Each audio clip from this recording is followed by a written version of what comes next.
Today we will study last application of differential equation, that is application to surface area. So याचे एक problem आता राहिलेले घेऊन टाकू and then this chapter will get over. Now take next question of exercise 6. Assume that a spherical raindrop evaporates at a rate proportional to its surface area. इथून तुम्हाला differential equation भेटेल. If its radius originally is 3 mm and 1 hour later has been reduced to 2 mm, find an expression for the radius of raindrop at any time t. आता हे problem कसा आहे, raindrop वर आहे. Raindrop येते की नाही, तो you assume that it is a spherical raindrop. आता रेनड्रॉप पडल्यानंतर रेनड्रॉप पडलं तर तो इव्हॅपोरेट तो होणारच आहे. आता असं थोडी राहणार आहे. इव्हॅपोरेट हळूहळू हळूहळू असं स्फेरिकल आहे.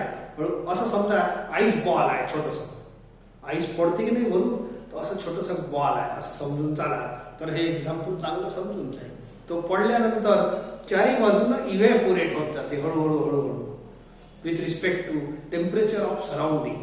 ओके, तर assume that a spherical raindrop evaporates at the rate proportional to its surface area. एक काम करतो, आपलं स्फेरिकल रेनड्रॉप आहे असं असं समजा आईचा गोला आहे, आर रेडियस मानतो आणि आपल्याला सरफेस एरियाशी संबंध आहे, तर आपण सरफेस एरिया यस घेऊन टाकू. ए घेता येते, कॅपिटल ए. ठीक आहे. सो सोल्युशन, लेट आर ला मी रेडियस मानतो अँड सरफेस एरिया लागेल आपल्याला. Let s be the radius and surface area of surface area of spherical raindrop. परंतु कंटिन्युअस तो रिड्यूस होत जाते, त्याचा रेडियसही कमी होत जाते आणि बाहेरची सरफेस एरियाही कमी होत जाते. So it is at any time T.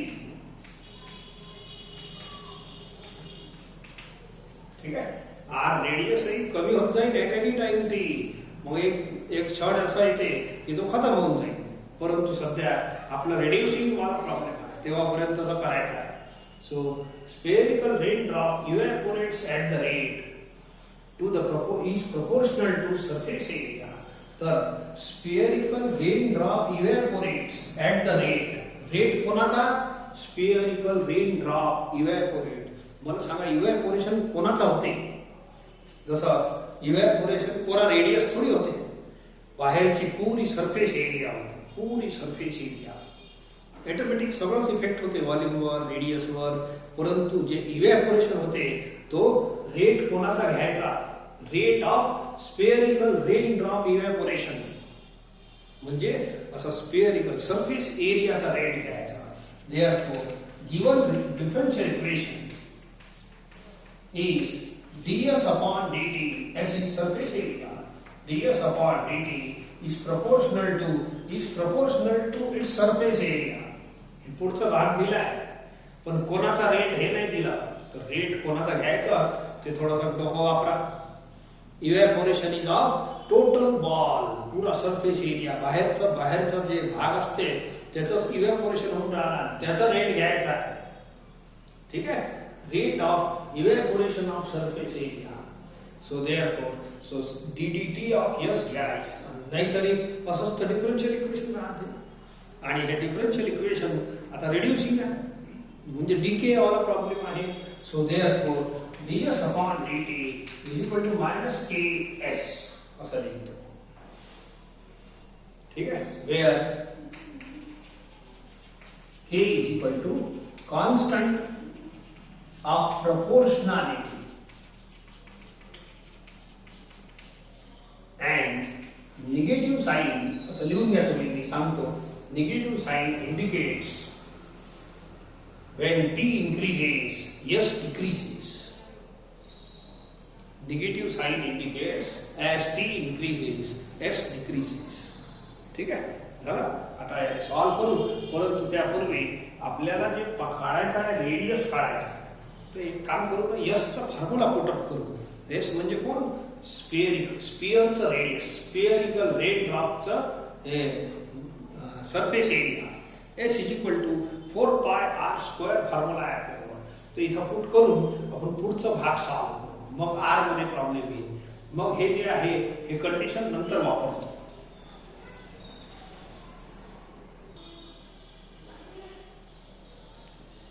S चा फॉर्म्युला पुट करा, 4 pi r volume of the sphere, surface area of the sphere.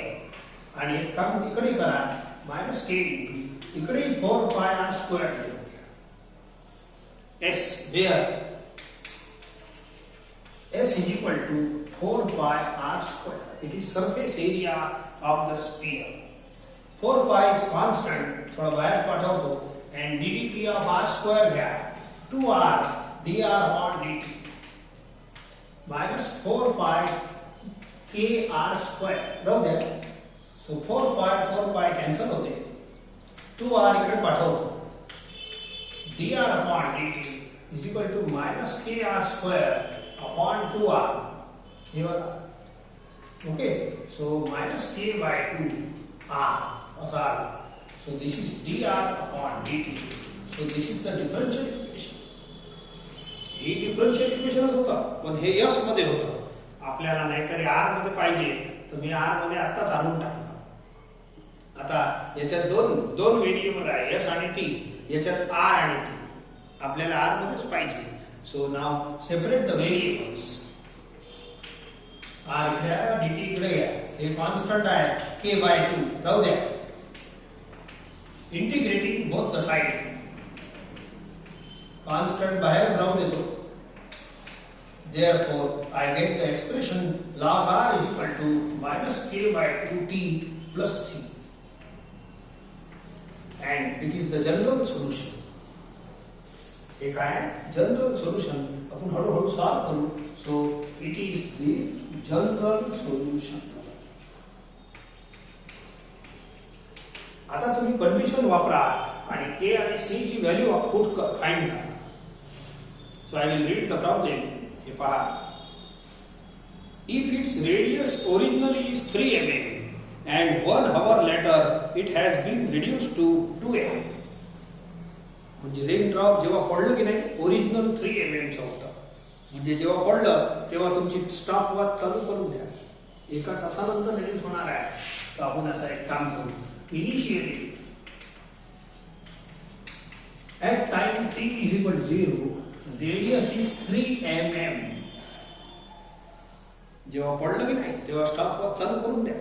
Time t put करा, t is equal to 0 and r is equal to, therefore equation 1 implies log of 3 is equal to 0 plus c. t 0 है, r 3 है. c is equal to log 3. therefore equation 1 मध्ये वापस put करा याच्यात. So काय मिळते आपल्याला, log r is equal to minus k by 2 t plus log 3. बस राहू द्या. याला इक्वेशन 2 दरवेळेस सारखंच आहे. आता k ची पाळी. तो म्हणते एका तासानंतर रेडियस 2 mm झाला, तर अशी कंडिशन वापरा. After t is equal to 1 hour r is equal to 2 mm असं दिलं आहे. एक तासच आहे ना. सो 1 hour later म्हणजे एका तासानंतर. आता ही कंडिशन इक्वेशन 2 मध्ये पुट करा, तर तुम्हाला k भेटून जाईल. आपला दरवेळेचा सारखाच प्रॉब्लेम आहे. काही प्रॉब्लेम काही खूप अलग बनते असं काही नाही. So therefore equation 2 implies log of 2 mm minus k by 2, t ची व्हॅल्यू 1 पुट करा, प्लस log 3. ठीक आहे. या log 2 ने तिकडे पाठवा आणि k by 2 ने इकडे आणा, प्लस होईल log 3 minus log 2. therefore k is equal to 2 इकडे लिहितो क्रॉस करतो and log m minus log n हे बनते log 3/2. Now put here you will get expression in r. Therefore equation 2 implies log r is equal to, एक काम करा, a minus t/2 इकडे येतो r असं, सॉरी k आहे ना, k ची व्हॅल्यू पुट करायची, मायनस t/2 थोडं बाहेर घ्या, मग राहते k. आता k ची व्हॅल्यू हे पुट करा असं, म्हणजे दिसायला बरं, आणि पुट जे केलं ते कन्फ्यूज होणार नाही. हे टू कॅन्सल. आता आपल्याला हे पर्टिक्युलर सोल्युशन इन आर आणि टी व्हेरिएबल दोनच राहते. प्रत्येक टाइम जेवढे प्रॉब्लेम झाले सर्वांची चाल अशीच आहे. सो बोला आर काढत असाल तर लॉग रिमूव्ह करा, आणि टी काढत असाल तर हेच एक्सप्रेशन आपलं आन्सर असते. ठीक आहे, हेच आहे पर्टिक्युलर सोल्युशन. पण आपल्याला प्रश्न विचारला आहे find the expression of r. मी काढतो आता, I will remove the log. बोला कसं आहे, minus t log 3/2 plus log 3, याले m log m म्हणा, log m raised to n. ठीक आहे, आता log m plus log n, log m into n हे पहिले लिहितो.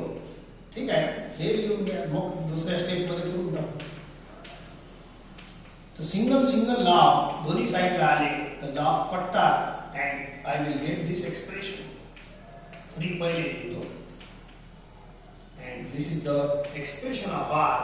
This is answer. Expression of r. असं त्यांनी विचारलाय, find the expression of r in terms of t. आता हे आहे रेन ड्रॉपचा radius at any time t.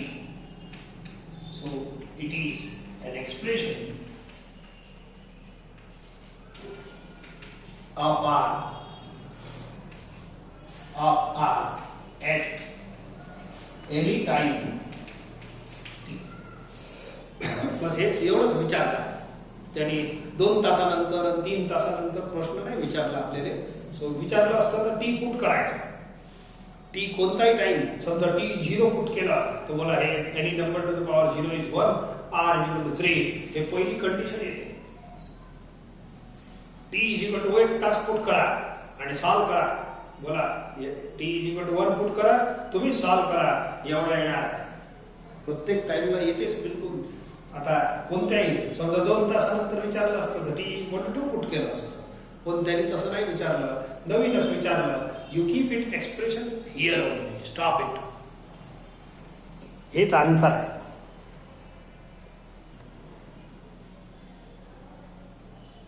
Next question. A right circular cone has height 9 centimeter and radius of the base is 5 centimeter.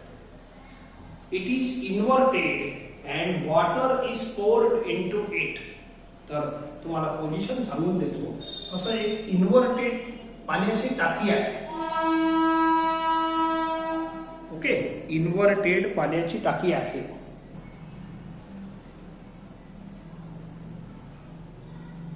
Inverted कोन अशा टाईपचा आहे. असं समजा ना, हेच पाण्याची टाकी आहे. ठीक आहे, म्हणजे लवकर समजते. इथं समजा वॉटर हे पहा लिहिलं आहे, right circular cone has height 9 centimetre. तर हे total height of the cone is given 9 centimetre.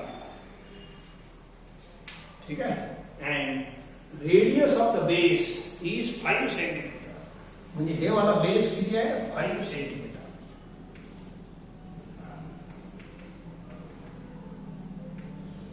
असं करून बनवून घेऊ. ओके, इट इज इन्व्हर्टेड असे आहे, and water is poured into it. एखादा समजा हे पाण्याची टाकीसाठी एक नळ लावून घेतो. ठीक आहे, सो पाणी भरून राहिलं, water is poured into it. At any instant water level rises at the rate. Water level जे राईज होते की आता पाणी जे भरते नळापासून, हे नळ आहे, तर पाणी सतत कंटिन्यू भरणं चालू आहे. आता नळ सुरू राहील तर टाकी तर भरतच राहील ना. तर water level is rising, water level rise होत आहे. If at any instant water level rises at the rate, water लेवलची त्याचा रेट दिला आहे आपल्याला. ठीक आहे, एक गोष्ट पहा. आता जसं जसं पाणी याच्यात भरत राहील तर हे पाण्याचा जो शेप आहे, आता वरचा नका पाहू, एवढा शेप पहा. इट इज ऑल्सो अ कोन, हे कोनासारखंच तयार होते. हे पहा, जसं जसं वर भरत राहील तर मोठा कोन तयार होईल. वरचा कोन पाहू नका, एवढंच पहा, पाण्याचा कोन बोलेन मी. आणि वॉटर लेवल तर याची अशीच पाहत आहे, हे हाईट वाढत आहे, त्यालाच तर वॉटर लेवल बोलू की नाही. टाकी भरली आपण केव्हा बोलतो, जेव्हा हे पुरी हाईट 9, पाण्याची हाईट किती झाली 9 सेंटीमीटर, तेव्हा टाकी भरली असंच बोलू की नाही. तो वॉटर लेवल रायझेस, हे म्हणते water level rises at the rate, हे रेट दिला आहे. मग पुढचं आणखीन सांगतो. तर एक काम करा, हे पाणी जे वाढत आहे की नाही याचं रेडियस आर मान, हे कोणच आहे. आणि पाण्याची हाईट मी एच मानतो. समजले का? पाण्याची हाईट म्हणजे वॉटर लेवल, वॉटर लेवल म्हणजेच हाईट ऑफ द वॉटर. तो कोणच आहे. हे पाणी, हे जेव्हा थोडंसं पाणी असते तेव्हा छोटं कोन तयार असते. पहा, जेव्हा पाणी भरत राहते कोन मोठं मोठं होत जाते, आणखीन वर जाईल, आणखीन पाण्यामुळे जे कोन तयार होते तो मोठा मोठा होत जाते. ठीक आहे, आणि एक दिवस येते हे टाकी भरून जाते, तोही कोनच आहे. आता तुम्ही या कोनचा शेप नका पाहू, पाण्याचा शेप पहा. तर पाण्याचा शेपही कोनचाच होय. छोटा कोन असो की मोठा कोन असो. ठीक आहे, 10 मिनिटात एवढी भरली, अर्ध्या तासात एवढी भरली, तरी कोनचा शेप आहे की नाही. तर पाण्याचा रेडियस जो आहे, पाण्यामुळे झालेला कोन जे तयार आहे त्याचा रेडियस आर माना. इट इज कंटिन्युअसली चेंजिंग जेव्हापर्यंत हे टाकी भरत नाही. सो रेडियस याचं पहिले एक सेकंड मध्ये एवढी टाकी भरली, समजा एवढंच रेडियस होतं. मग 2 सेकंडला एवढी टाकी, 3 सेकंड, 5 सेकंड, 10 सेकंड, 15 सेकंड. ठीक आहे, अर्ध्या मिनिटात एवढी टाकी भरली समजा. आणि continuous height is also changing. I will suppose हे हाईट म्हणजेच वॉटर लेवल आहे. लक्षात ठेवा, हे हाईट म्हणजेच वॉटर लेवल इज रायझिंग. टाकी भरली कशावरून सांगतो, हाईट वरून, पाण्याच्या हाईट पासून. ठीक आहे, तर water level rises at the rate. आपल्याला काय दिला आहे का, रेट म्हणजे डीडीटी. कोणाचा, वॉटर लेवलचा. वॉटर लेवल म्हणजे height. And it is π/e. काय गिवन आहे लक्षात तर आलं पाहिजे ना. रेट कोणाचा दिला आहे, rate of water level. Water level is not radius, water level is height. पाण्याची टाकी कशी भरत आहे म्हणजे केव्हा भरते, किती भरली, या हाईट पासून सांगतो. हाईट कोणाची, पाण्याची, वॉटरची. So this is radius of water level and height of water. ठीक आहे, अँड दिस इज गिवन, हे जे दिलं आहे. मग ए कोण आहे, ए is an area of the water surface at that instant. A is area of water surface. मला सांगा, वॉटर का अंदर थोडी जातो, सरफेस म्हणजे वरचा surface. A is area of water surface at that instant. म्हणजे हे वरचा सरफेस गोल आहे, हे असं. अँड या गोलाचा म्हणजे circle. What is radius of area of circle? A is area of water surface. And water surface is circle. हे वॉटरचे surface आहे वरचं, तो सुद्धा सर्कल आहे. तर A is area of water surface. तर A is πr². तर A जेव्हा पुट करायचं काम पडलं तर πr² करा. Show that the vessel will be full in 75 seconds. याला वेसल म्हटलं आहे पाण्याच्या टाकीला. तर vessel will be full, Puri complete टाकी केव्हा भरल, 75 सेकंड मध्ये भरून जाईल. हे आपल्याला शो करायचं. ठीक आहे, सो दिस इज गिवन. परत ऐकून घ्या. Radius of the circular cone is height, a right circular cone has height 9 centimeter. Total height is 9. Total हाईटला h मानू नका, टोटल रेडियसला 5 आहे, r मानू नका. आपण हे पाणी भरत आहे की नाही आणि पाण्यामुळे जे कोन तयार होते हे पहा हे कोन झाला तयार याचा रेडियस r माना it is continuously changing increasing height of the water is also continuously changing त्याला h माना ठीक आहे एंड बाकी ठीक आहे वॉटर बाकी आपण बाकीचं हे r आणि s लिहून टाका ए दिलंच आहे problem do you follow this rate of water level याचा समजून दिला आहे आता पुढे चालतो सो लेट r h एक काम करतो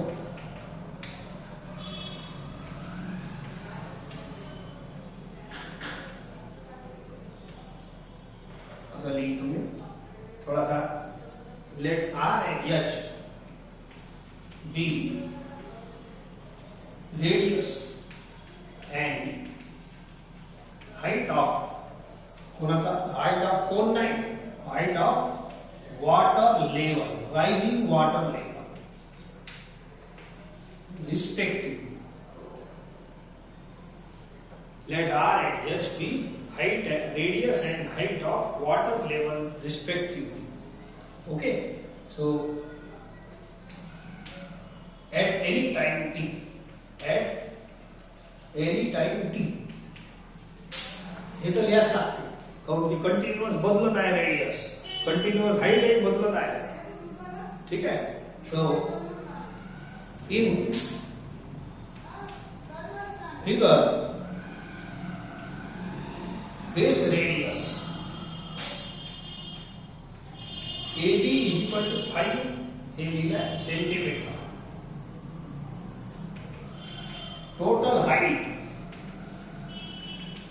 टोटल हाइट कोण आहे AC is equal to 9 centimetre हे वरती दिलं आहे इथे लिहिलं मी total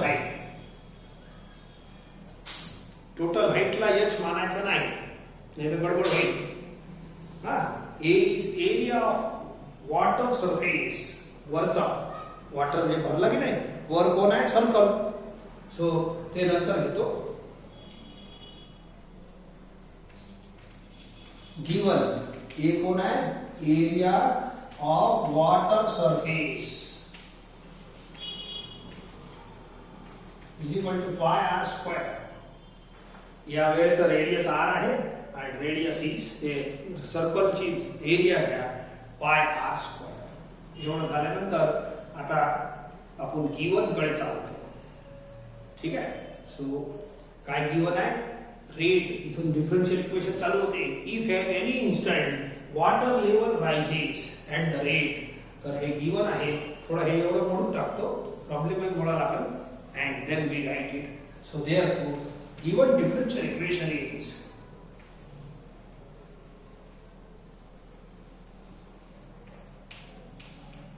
given differential equation is rate of water level rate of water level म्हणजे height is proportional नाही आहे rate is given if at any instant water level rises at the rate proportional नाही आहे यावेळेला डायरेक्ट is equal to आहे pi by a centimetre per second ठीक आहे so जे काही आहे हे असं आन्सर आहे हे आपल्याला गिवन डिफरन्शियल इक्वेशन आहे याला मी सध्याचं इक्वेशन 1 देतो and I will proceed further थोडंसं आपल्याला काढायचं काय शो दॅट जे काढायचं आहे ना तेच व्हेरिएबल ठेवा आता याच्यात 3 व्हेरिएबल आले लक्षात ठेवा एरिया आहे area is pi r square put करता येईल h हाइट आहे आणि t टाइम आहे आता पुढे जेव्हा मी पुट करीन a तर एरिया आहे ठीक आहे परंतु हे r मध्ये झाला आता हे पुट करून सांगतो put the value of a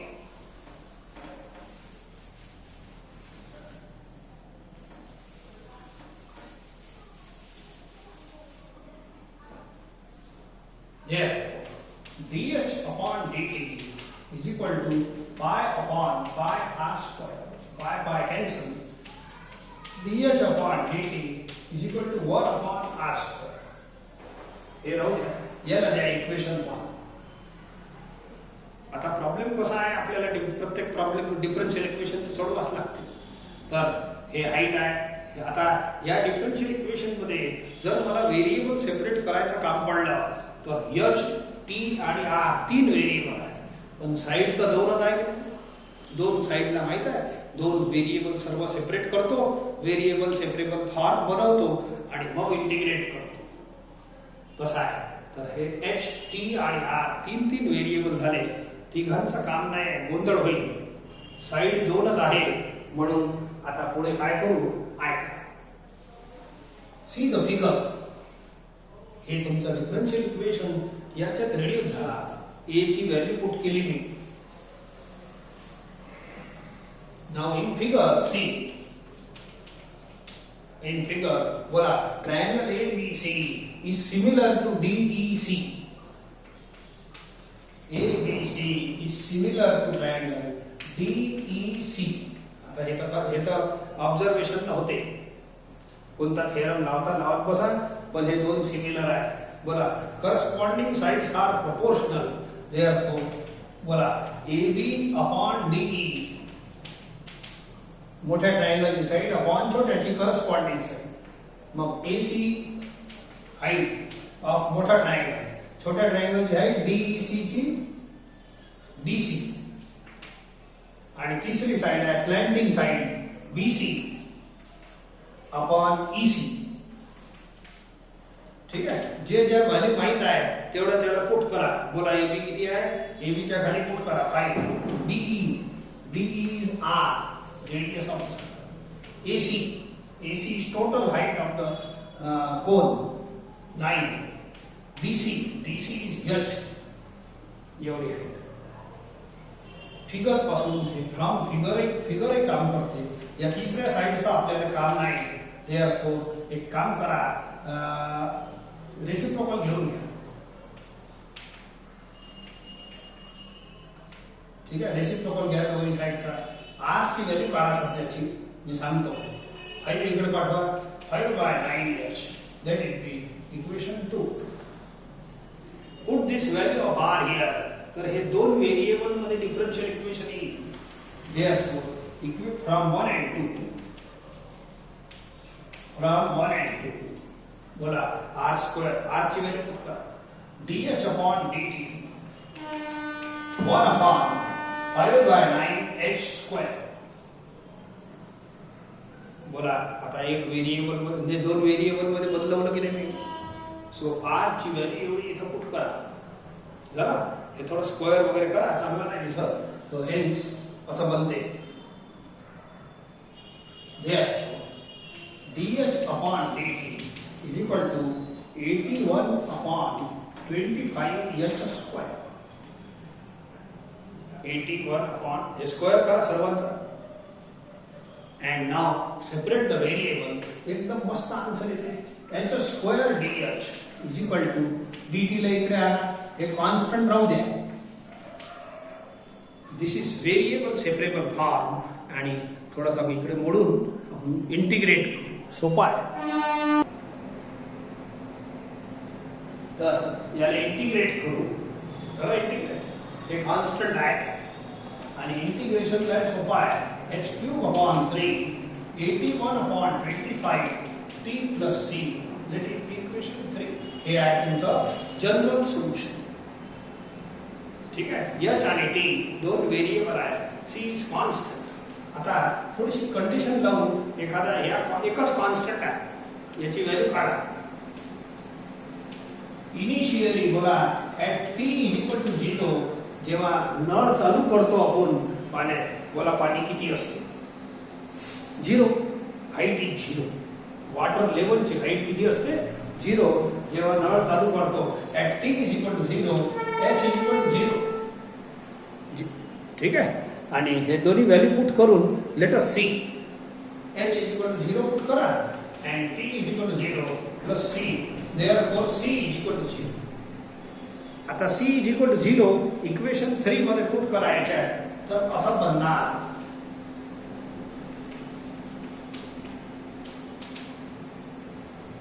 3D इकडे पाठवून देतो वाटल्यास. And this is expression of H cube 3 into 81 upon 25 into t.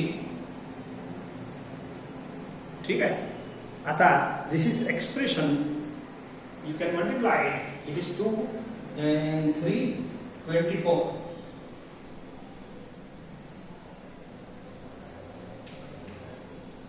असं येते 243. 3 शी इकडे मल्टिप्लाय करून टाका, संपलं. आता याच्यापेक्षा जास्त सोडवता येत नाही, तर हे आहे तुमचं एक्सप्रेशन, हे आहे तुमचं पर्टिक्युलर सोल्युशन. याच्यात टी ची व्हॅल्यू कोणती पुट केली तर हाईट भेटते. तर बोला काय फाइंड करायचं आहे? Show that water tank will be full in 75 second. मला सांगा वॉटर टँक केव्हा फुल होईल? वॉटर टँक केव्हा फुल होईल? जेव्हा वॉटर लेवल हे पाणी भरता भरता भरता भरता याची हाईट किती होऊन जाईल पाण्याची? 9 सेंटीमीटर. तेव्हा पाण्याची टाकी भरून जाईल. पाण्याची टाकी केव्हा भरण? जेव्हा या पाण्याची हाईट किती होईल? 9 centimetre. If I put here height is equal to 9 centimetre, तर पाण्याची टाकी फुल होईल. So this is particular solution. आणि मग आता याच्यात फक्त 2 लाईन सोडवायची आहे. So I will write it. So it is, इथंच लिहून घेतो. एक काम करा, असंच राहू, नाहीतरी कॅन्सल होणार आहे. It is the particular solution. ठीक आहे. सो व्हेन जे शब्द प्रश्नात आहे तेच आपण वापरू. Show that vessel will be full in 75 seconds. So when vessel, then now there, now vessel will be full. म्हणजे vessel केव्हा full होईल? When h is equal to 9 centimeter. Find t. Vessel will be full. पाण्याची टाकी केव्हा full होईल? जेव्हा या पाण्याची हाईट 9 सेंटीमीटर होऊन जाईल. सो इथं पुट करा. Therefore, equation 3 implies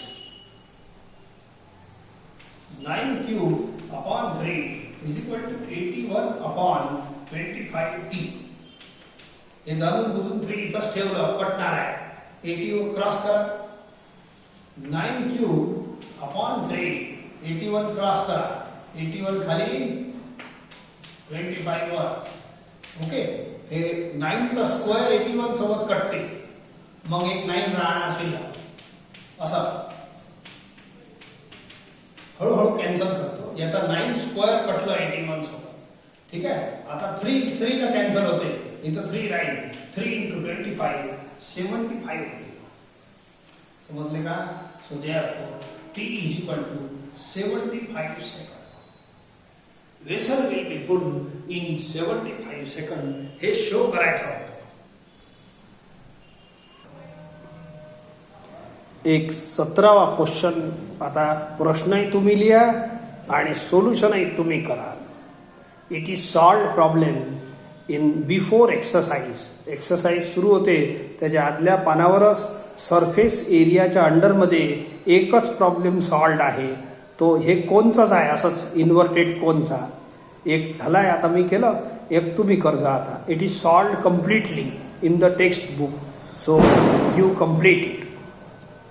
इथं आपलं डिफरन्शियल इक्वेशन खतम होते.